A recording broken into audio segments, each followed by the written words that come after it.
I don't think I can catch a break in the AV community, probably ever.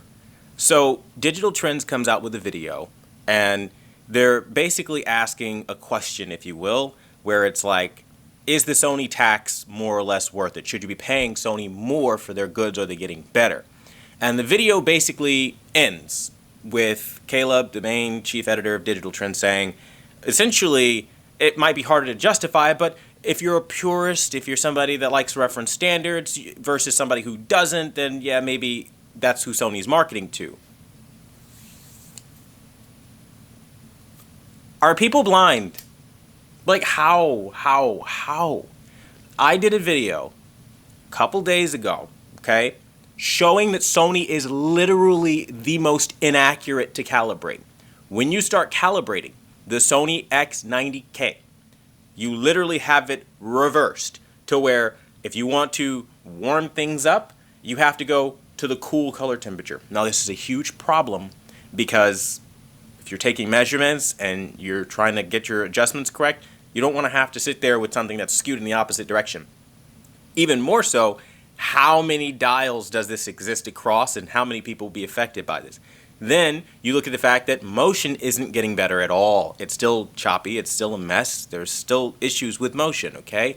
I just don't understand how people keep hiding behind director's intent. And I can only call it hiding because you're not outwardly saying Sony has to get better. They are not worth the money at this point in time. It is not hatred to say that. This camera is a Sony camera, okay? I get really annoyed because for years I've watched people like Caleb Dennison just kind of like inadvertently apologize away the kind of just plain laziness that Sony has across the board and like hiding behind the reference standards from 30 years ago, like Rec 709, SDR, that's it. Yep, they're for purists because there are no HDR standards. Fact. There's no one industry standard across the board for HDR. We already know that. So everybody kind of does their own thing, whether they want to do an HLG or whether they want to do a Dolby Vision or an HDR10 or HDR10 Plus. It's all over the place. You can never have like a 100% accurate HDR, especially because PQ is ridiculously inaccurate. Now that's a little tech talk, but the idea here that like Sony is some sort of like purist master as like literally, bro, before the Sony X90K, it didn't have a chance, or before the Sony X90K had my settings in it, it didn't have a chance in the world at being considered any kind of a good TV. Not even with their calibrated mode or whatever, and it's a really hard TV to calibrate because it's very inaccurate. The dials are reversed, things like that. And like, I run into these issues, and I see like things like Sony targeting more cool color temperatures, and I just think to myself, and I'm like, wow, like, we're really watching the decline of consumer products, and like people will tell you like, it's fine, but it's not though, because it keeps getting worse, and then they're using retailers as credibility. Wake up, people. You can't have a retailer come out and tell you, we're gonna host some grand scale shootout and like bring all of the people that like share a conflict of interest to get maybe product from that retailer you don't actually know, or people who, again, don't know everything like they pretend like they know. Like some of the guys that come out to these shootouts are not actually professionals at all. They're just guys that have a YouTube channel. Like if you really research the kind of people that are rating these TVs, like, hate to keep doing this, but one of the guys out there was Chana D, Techno Dad. That's not a professional at all in any walk of life when we're talking about televisions, man. And then you have some other people out there that truly don't belong on a review panel. And my point with that is how the ratings happen. That's how people kind of come together. It's like it's a guy with a retail shop doing a shootout. That is not credibility, right? Just because you get a bunch of people that like to talk about TVs to look at it doesn't mean anything. I think it would be more beneficial if you did two tests, right? The first test being, you know what? We're going to have all the purist AV guys that are our friends with the conflict of interest, and then that'll be the professional opinion. And then you have everyday people walk in off the streets, and then you have them rate what they like best and get an idea of what people actually want to see. Because Sony TVs have this like reputation of being like high quality and really amazing, and then you see blooming like what happens on the Sony X 90 series in general, kind of regardless of the year at this point. And it's just like blooming, artifacts, bad motion. The quality control is not there. So like you buy into the Sony name and you pay this premium like, oh wow, like the Sony is amazing. I could just have this awesome Sony. And like, no, not always. And it's like really annoying because like, as I was showing in my video, like you have problems with the calibration process. So even if you're a purist that likes, you know, reference accuracy and doing things that other people can't do, you really can't get the most out of a Sony right now. A lot of Sony is like IOU these days. Like, we'll have to patch that. We'll have to fix this. They lean so heavily on Wi-Fi and internet connectivity, and you basically kind of taking control of what they should have already buttoned up. And it's annoying because it's like, I've been saying this for years, man. Until people start speaking up and telling Sony, hey, listen, maybe I'll pass on that, then I guess we'll keep being here. My point, the LG C1 is the TV to get, dude. Like, fact, okay? I've seen the Samsung S95B. I have that TV. It's wonderful. Q8FN, 900Es, you know, X90Ks, C2s, all these TVs. I've seen most of the best ones so far, and it's just kind of like every single television is usually overpriced with some sort of sacrifice to make. And the C2 is going for like, what, 55 inches will run you, you know, $1,099. It's like $1,100, dude. It's not that bad for a 55 inch, right? Of course, it'll be more if you want a bigger size, but then you kind of already are prepared for that, which it's still cheaper than most of the other options.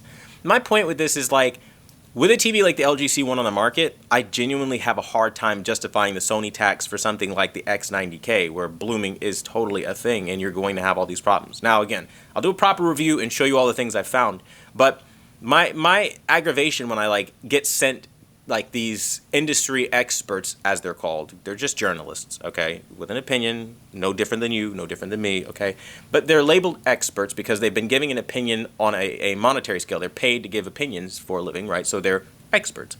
But the thing is, it's like, there's no expert research going into these TVs year after year. He's not comparing these TVs to all of those older events that he showed. How about you take those TVs from those years and show what Sony ripped out? Because I can tell you the edge sharpening features have been removed. I can tell you the 24p auto sync features have been removed. Sony is getting worse, people, year after year, and I am documenting it.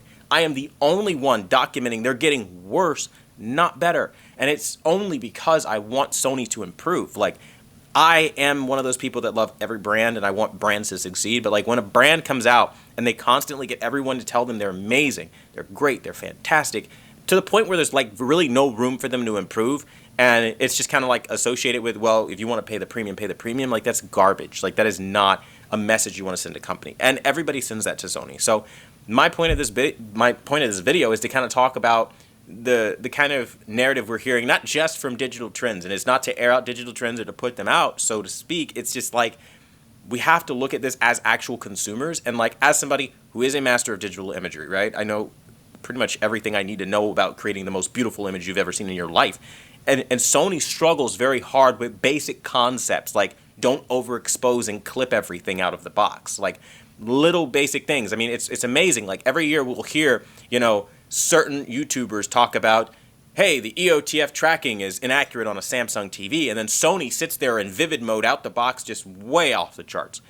I mean, it's to the point where it's just kind of like, similarly to all those other TVs that get heat, if you were to put some serious effort in, of course you can get any TV for the most part to look good or nice, right? Most TVs, right? I'm not talking about like the $100 TVs or whatever, like no.